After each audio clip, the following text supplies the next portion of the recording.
Bem-vindos à SRS Advogados Talk no âmbito da Advogados Summit 2020. Vamos hoje abordar aqui temas relacionados com Fintech Law e vamos tentar perceber se de facto esta revolução está ou não está em curso. Eu tenho a simpatia de ter aqui hoje comigo o Sebastião Lencastre, CEO da EasyPay, e João Amaral, CEO da Zeuro. E entrávamos diretamente nas questões. Antes de mais, muito obrigado aos dois por estarem aqui connosco nesta talk.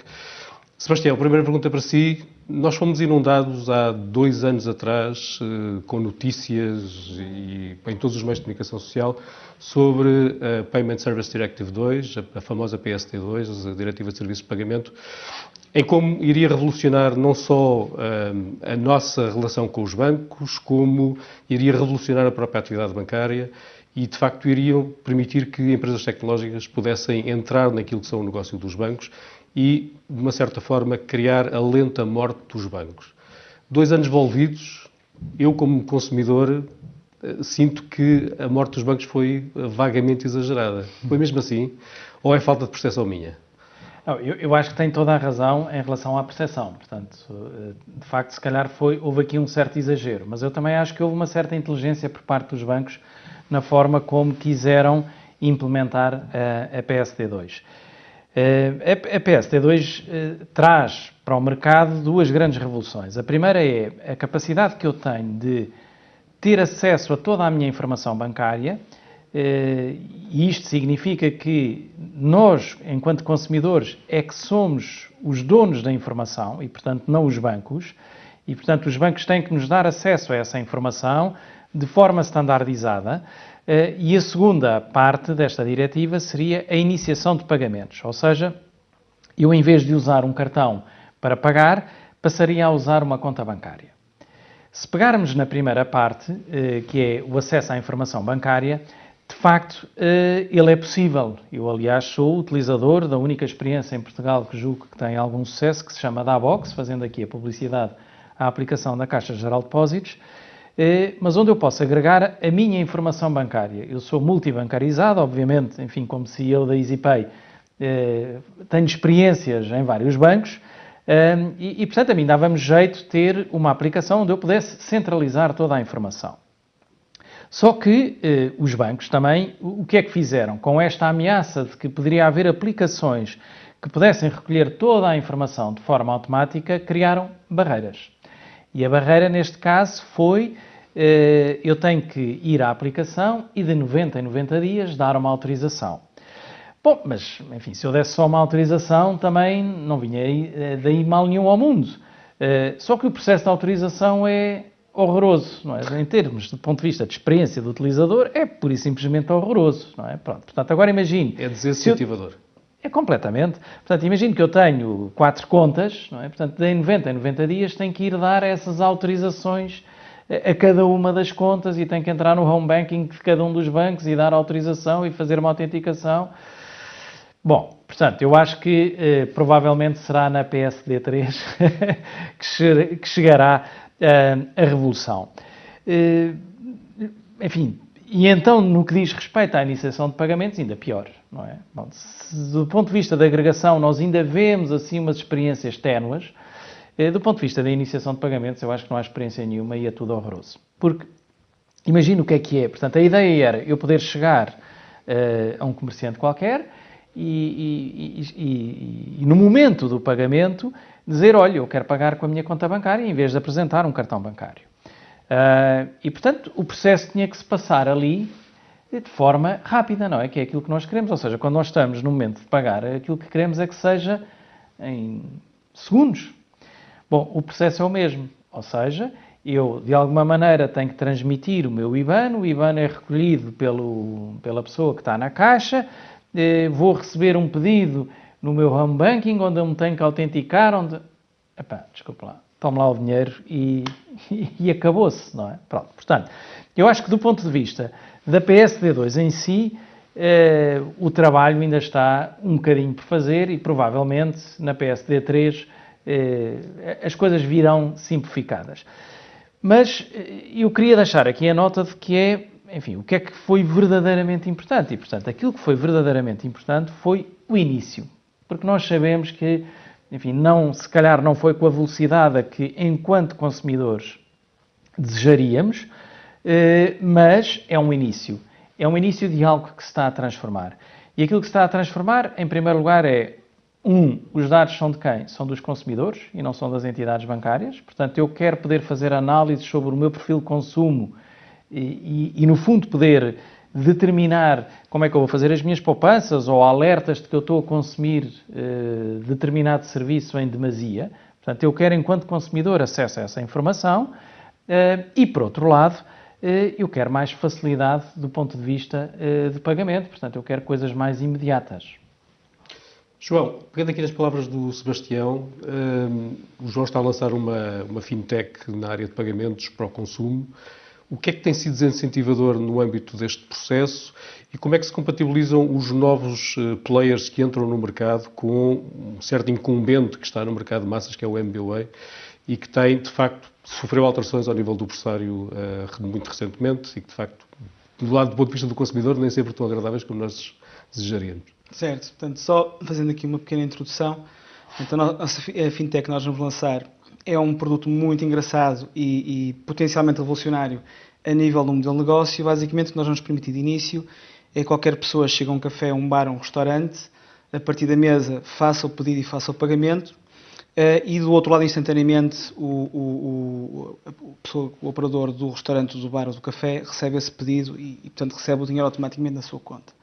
Há algumas já opções nesse campo, mas a nossa, a nível de posicionamento do modelo de negócio, é verdadeiramente revolucionário. Nós temos, efetivamente, para vocês terem uma ideia, nós cobramos 5 euros por mês por cada estabelecimento. Portanto, temos verdadeiramente uma ferramenta para micropagamentos e que depois poderá ir muito mais além disso. Pronto, fazendo esta pequena introdução, só com muita paixão é que realmente se consegue fazer alguma coisa a nível fintech em Portugal. Porque começa logo pela questão legal, portanto, regulatória. No fundo, temos de criar as perguntas de uma forma e, portanto, ver uma forma delas se validarem na realidade. Há muito pouco apoio nesse caso. Há um incumbente muito forte, que é um problema único a nível mundial, que é a CIBS, no fundo, que é o único país que eu conheço a nível mundial que tem o monopólio dos pagamentos, por uma questão histórica, enfim, com a nacionalização dos bancos, etc., mas que foi muito bom, portanto, para o mercado, no início, quando apareceu, e foram altamente inovadores, mas neste momento, claramente, são uma barreira à inovação. Não quero dizer com isto que eles sejam ativamente inibidores de inovação, em parte, em algumas coisas, portanto, há coisas que são implícitas ou explícitas, mas quando falamos que em Portugal, para se criar uma fintech, por exemplo, na área dos pagamentos, estamos a falar de um orçamento de 400 mil euros, e, portanto, temos de ir buscar parcerias, e quem são estas parcerias? Instituições como os bancos, como grandes empresas a nível nacional e até investidores. Essa influência faz-se muito sentir.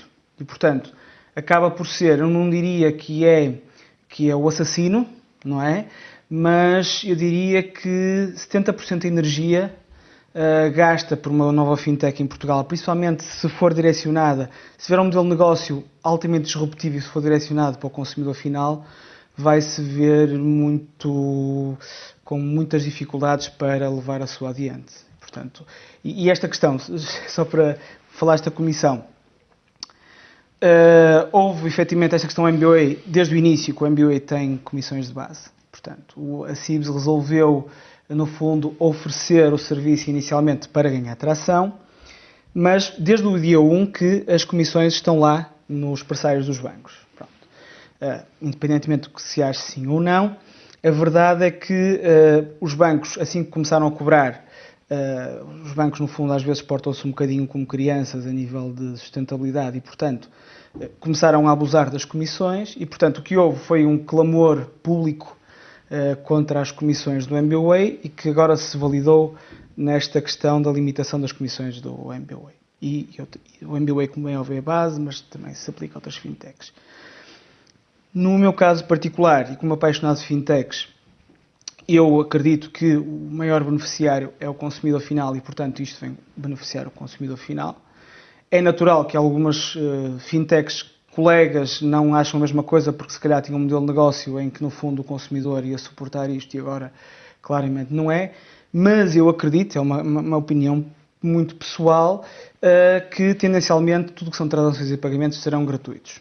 E, portanto, isto no fundo vem nesse sentido, e eu acredito que com um bocadinho de criatividade as fintechs conseguirão fazer isso. Portanto, mas, efetivamente, é um mercado muito difícil de entrar. Muito. Portanto, apostar ainda no contraciclo, basicamente. Completamente. Sebastião, eu tenho lido aquilo que o Sebastião tem escrito, e tem escrito bastante sobre esta matéria. Recentemente chamou-me a atenção um post que o Sebastião pôs no LinkedIn, em que basicamente dizia que aquilo que tinha previsto há 7 anos atrás acabou de se cumprir e, portanto, estava 100% certo. Quer partilhar um bocadinho connosco e já agora, se tem essa capacidade de predestinação, o que é que vai predestinar para os próximos 7 anos nos meios de pagamento? Exato, olha, eu se calhar pedia para vermos a imagem no fundo, que eu publiquei há 7 anos atrás, um bocadinho antevendo aquilo que ia acontecer. E com alguma graça, enfim, já não sei se foi o Facebook, se foi o LinkedIn que me lembrou que eu tinha feito esta publicação, e eu agora, quando a vi 7 anos depois, disse assim, e que diabo, acertei em tudo. E pronto, eu não tenho a bola de cristal, mas tenho algum know-how sobre pagamentos, e há algumas coisas que às vezes são lá para aliciadas. Pronto, também não é preciso ser-se grande visionário, mas há coisas que nós temos que perceber que é quem comanda, como o João estava aqui a dizer, são os consumidores. Os consumidores é que mandam nisto tudo. E, portanto, nós temos que fazer coisas que sejam importantes para eles.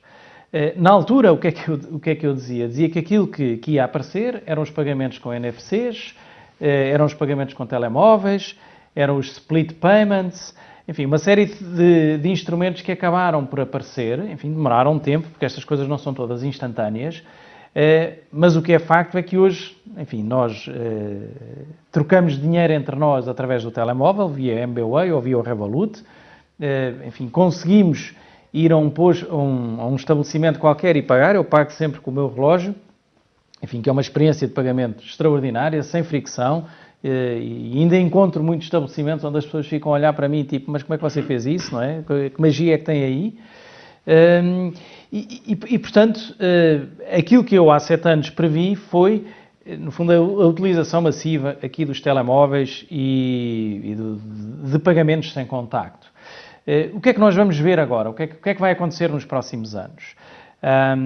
É claramente o desaparecimento do cartão enquanto token de pagamento. Pronto, isso vai-nos, enfim, desaparecer nos próximos anos. Eu diria que daqui a 7 anos o cartão há de ser enfim, raro nós de vez em quando termos que tirar o cartão da carteira para usar. Eu estava a mostrar ao Paulo, antes de nós começarmos aqui esta talk, que eu nem sequer tenho dinheiro. Portanto, eu abri-lhe a carteira e disse, olha, está a ver, não tenho uma única nota dentro da minha carteira portanto, só uso pagamentos digitais. Depois, outra coisa que vai aparecer são IBANs virtuais. Os IBANs virtuais vão-nos permitir, no fundo, fazer transferências bancárias na Europa, entre nós. E, portanto, se eu quiser transferir dinheiro para um sítio qualquer em que essa pessoa não tenha uma maneira de receber dinheiro, pelo menos ele, se calhar, consegue gerar um IBAN virtual e eu consigo-lhe mandar o dinheiro. Portanto, o aparecimento de IBANs virtuais é algo que vai acontecer com alguma frequência. E tudo isso através do nosso telemóvel? Tudo através do telemóvel. Portanto, essa é a nossa ferramenta de trabalho. E ainda há aqui uma terceira visão que tem a ver também aqui com ferramentas que ajudem quer os particulares, quer as empresas a acederem a crédito. Portanto, eu acho que isso vai fazer parte aqui desta revolução. Ou seja, eu vou, imagine dizer, quer que todas as minhas faturas vão para um determinado sítio na cloud, um serviço na cloud, e depois eu vou lá e digo quais é que quero pagar e quais é que, para aquelas que eu não consigo pagar, eu vou pedir crédito. E isto tanto vai ser verdade do ponto de vista dos particulares, como vai ser verdade do ponto de vista das empresas. E, por fim, é o chamado Request to Pay. Pronto, o Request to Pay é enfim, já está em preparação do ponto de vista regulatório daquilo que nós vamos poder fazer, mas na prática isto significa que qualquer entidade vai poder fazer um pedido de pagamento a uma outra entidade e do lado de lá eu vou ter 3 hipóteses para decidir. Portanto, vou decidir quero pagar já, a segunda decisão é não quero pagar, E a terceira é, eu quero pagar, mas não pode ser hoje. Tipo, imagino que a minha previsão de pagamento é dia 20. O que nos vai facilitar a nós, enquanto empresas, ou a nós, enquanto particulares, também ter uma previsão de quando é que vamos receber essas receitas. É evidente que nesse dia de pagamento eu ainda posso revogar essa autorização ou posso voltar a apresentar uma nova data. Mas isto, o que nos vai permitir é nós termos uma previsão mais correta da tesouraria daquela que temos hoje. Não é? E, portanto, isto são as minhas previsões assim, para os próximos, eu não diria 7 anos, mas para os próximos 2, 3 anos. Mas é interessante a forma como o Sebastião está a colocar estas coisas. João, nós temos vindo a ver, enfim, os exemplos, eu diria, se calhar, de maior sucesso, ou pelo menos maior sucesso mediático, em termos do que são as fintechs, têm sido exatamente os Revolut, os Bons, os N26, que de facto nos têm entrado, e muitos de nós têm conta em algum destes bancos. A verdade é que temos sido um bocadinho surpreendidos com notícias nos últimos tempos de alguma insustentabilidade deste modelo de negócio e, de facto, não temos visto ainda estes bancos online a aderirem a alguns destes novos produtos. Porquê é que está a demorar tanto tempo? Há alguma falta de inovação por parte destes bancos? Eu acho que tens completamente razão. O que é que se passa? Eu acho que houve uma grande moda, quando apareceu inicialmente o Revolut, o Atom e o Monzo, e já agora deixo aqui a dica, e eles nasceram por uma iniciativa espetacular da FCA em Inglaterra, que permitiu a criação destes conceitos todos novos, e na altura foi apregoado como sendo a banca 2.0, a revolução da banca.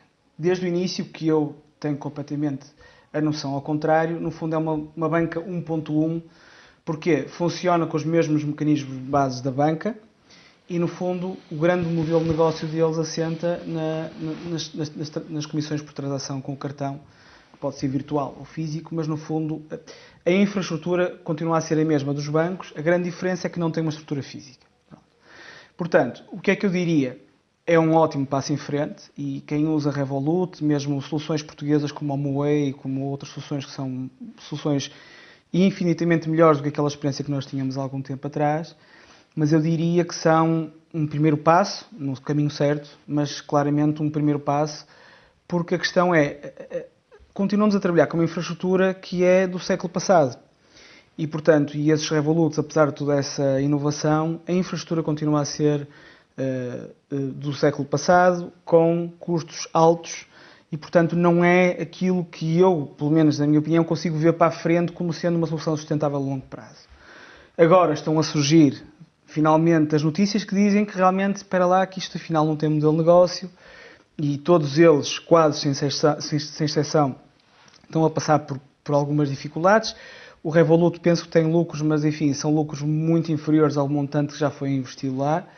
E, portanto, terão de algum momento aqui para a frente, terão de dar o salto para verdadeiramente uma banca digital, uma coisa, se calhar, do tipo daquilo que se passa na China, e não falo ainda da questão da moeda digital de base, mas os Alipays, o WeChat Pays, que são coisas muito mais à frente daquilo que nós temos. Mas isso abre-vos espaço a vocês, novas fintechs, para interagir com estes bancos online e fazê-los funcionar como agregadores de soluções. Sem dúvida. Aqui a questão, o que eu vejo como grande dificuldade é haver um berço, no fundo, que permita a criação destes conceitos. A FCA deixa de ser neste momento um berço, até porque a Inglaterra, o Reino Unido, aliás, vai sair da União Europeia, portanto vai deixar de ser este berço.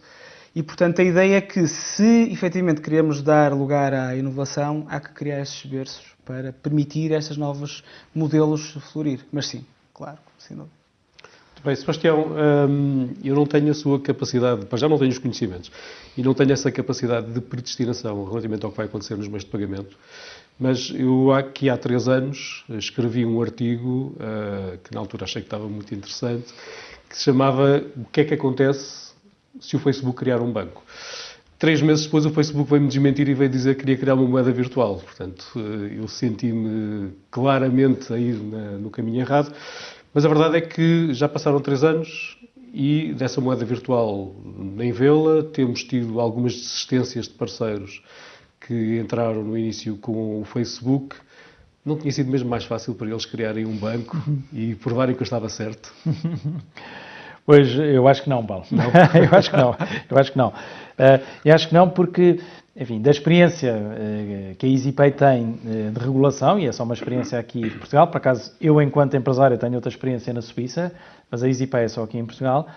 Enfim, eu vou recordar que a ideia de eu ter feito a EasyPay foi no ano 2000 e tive que esperar até o ano 2007 para, enfim, dar os primeiros passos e depois só obtive a licença em 2013. Portanto, enfim, o contacto com reguladores é de facto intenso e em termos de trabalho é um bocado hercúleo, portanto é herculeano, ou seja, nós temos que trabalhar muito para prestar as informações que eles, enquanto reguladores, necessitam para verificar que tudo corre bem. E, portanto, eu imagino, não é, o que é que seria um Facebook criar, enfim, um banco que tinha que criar multibancos, não era? Ou seja, um banco em cada país. Um banco em cada país, pronto. Portanto, o esforço que isso iria necessitar e, sobretudo, enfim, a falta de jeito que eles teriam para isso, no sentido em que não têm experiência. Pronto, e estas coisas também levam algum tempo. E, na prática, também não era isso que eles queriam fazer. Podemos pensar, em primeiro lugar, que nem infraestruturas como um Santander ou um HSBC, etc., conseguem ter bancos em toda a parte do mundo. Nem mesmo quando eu chego a um balcão desses bancos e digo, olha, transfira-me dinheiro daqui para o Brasil, aquilo não vai lá pelos canais internos deles, portanto, vai por canais externos. Portanto, o facto de haver bancos com o mesmo nome espalhados pelo mundo nem significa que eles todos estejam organizados. E, portanto, eu tiro o chapéu ao Facebook pela coragem que teve, no fundo, de criar uma coisa, como o João estava aqui a dizer, que tem que ser disruptiva, que tem que ser alternativa. E, portanto, na prática, o que nós queremos fazer é resolver o problema dos pagamentos e, eventualmente, também do crédito. E, para isso, de facto, não é preciso bancos. É preciso banca, mas não é preciso bancos.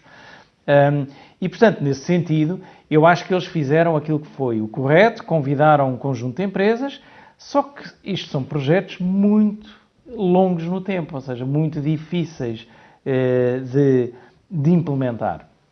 Agora, eu aproveito a oportunidade para dizer que, enfim, aquilo que vai acontecer, também fazendo já uma previsão, não é? Daquilo que vai acontecer do ponto de vista das criptomoedas. E, portanto, já este ano e no início do próximo ano nós vamos ter a China a oferecer-nos contas bancárias e, portanto, nós vamos poder abrir contas bancárias baseadas na criptomoeda da China e, no fundo, o que é a ameaça que isso vai trazer para o equilíbrio das instituições financeiras, em primeiro lugar, e, em segundo lugar, vejo também o caminho que a Europa está a fazer e, portanto, que o Banco Central Europeu está a fazer, que lançou agora o primeiro paper sobre a moeda digital europeia. Enfim, com um plano que eu acho que pode demorar 4, 5 anos para a sua implementação. Nessa altura já todos teremos o WeChat e estaremos a pagar com o WeChat. Pois, eu não sei. Mas que a ameaça é grande e que, portanto, se calhar temos que andar aqui um bocadinho mais depressa. Isso também acho que seria sensato, porque aquilo que eu sei enquanto consumidor não é que as pessoas, quando mudam os comportamentos, depois dificilmente voltam para trás, não é? E, portanto, independentemente de eu concordar com o João que o Revolut é a banca 1.1, eu adoro aquilo e sou fã daquilo, e, pronto, porque de facto dá-me um controle sobre as transações, eu consigo saber se quero fazer levantamentos ou se não autorizo fazer levantamentos, se autorizo fazer compras online ou se não autorizo. Portanto, eu sinto que tenho um poder que a banca tradicional até à data não me tinha dado. Isso fez mudar o meu comportamento. E, portanto, já não sou capaz de voltar para trás. E, portanto, este é o perigo, é quando nós não somos rápidos a lançar as soluções, enfim, depois quando chegarmos lá, o campo pode estar ocupado já. O Sebastião tocou aqui num ponto importante, João, que é as dificuldades regulatórias que é necessário ultrapassar para se conseguir implementar. O Sebastião estava a dar o próprio exemplo da EasyPay, lançado o projeto em 2000, só em 2007 é que conseguiu ter o produto no mercado, se bem percebi, e agora todo este trabalho que vai ser necessário realizar por parte das autoridades para fazer o lançamento da moeda virtual europeia. No papel da fintech, que se quer lançar no mercado, o que é que está a faltar no âmbito legal em Portugal para vocês poderem, de facto, avançar com toda a liberdade? É certo. O que falta exatamente é o que aqui os nossos vizinhos em Espanha fizeram, portanto, acabaram de fazer, que é aquilo que a FCA permitia, portanto, é a criação de uma sandbox regulatória. O que é isto?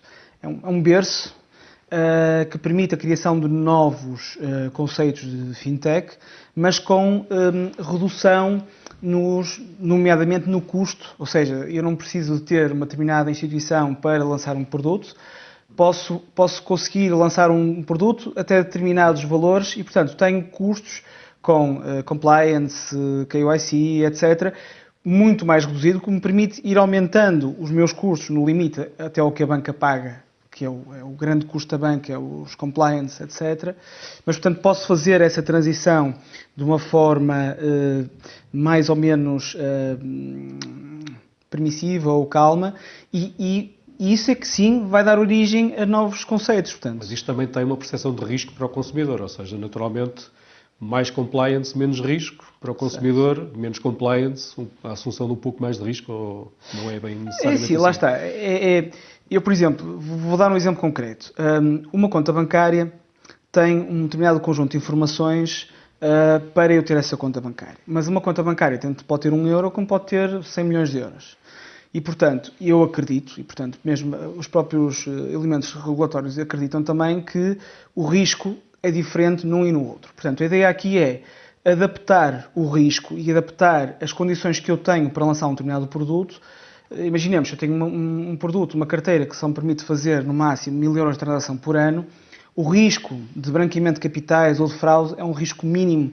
E, portanto, a ideia aqui é, no fundo, criar degraus, em vez de ter, ou não temos nada, ou temos tudo e temos aqui um custo gigante e uma montanha para escalar, mas criar degraus e, portanto, permitir o nascimento de novos conceitos. Portanto, essa é a base. Licenças diferentes para conceitos diferentes. Exatamente. Portanto, na FCA, por exemplo, eu sei que eles até um determinado nível de transações tinham, era muito fácil criar um conceito novo. E, portanto, à medida que nós íamos fazendo transações e o produto ia ganhando tração no mercado, esses requisitos iam aumentando, o valor de custo também, como é óbvio, aumentando, mas, portanto, era possível perceber se determinada coisa funcionava ou não e conseguir desenvolver um produto de raiz. Muito bem, Sebastião, última pergunta.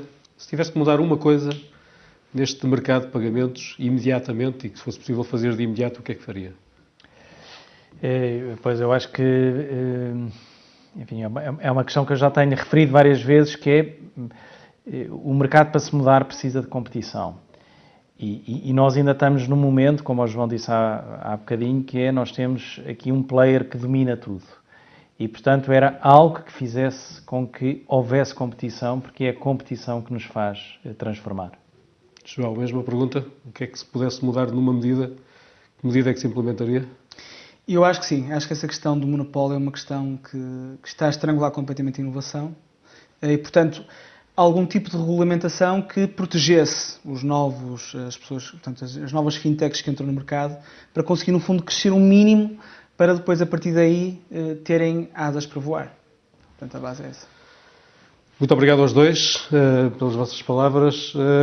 De facto, na nossa percepção também como advogados e neste papel aqui de moderação, mas também todo o trabalho que temos feito com algumas startups e fintechs, aquilo que sentimos é que falta dar o passo para além da PSD2 e que, de facto, criar uma sandbox regulatória que permita, de facto, a estas empresas que têm menos recursos poderem avançar para alguns patamares mínimos com licenças com menos exigências.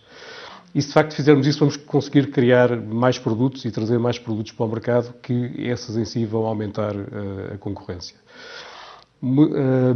Estamos naturalmente disponíveis para nos poderem contactar, poderão ter os nossos contactos através do LinkedIn. Portanto, dúvidas, questões, comentários, críticas, façam o favor, quer o Sebastião, quer o João, quer o próprio, estamos disponíveis para isso. Muito obrigado.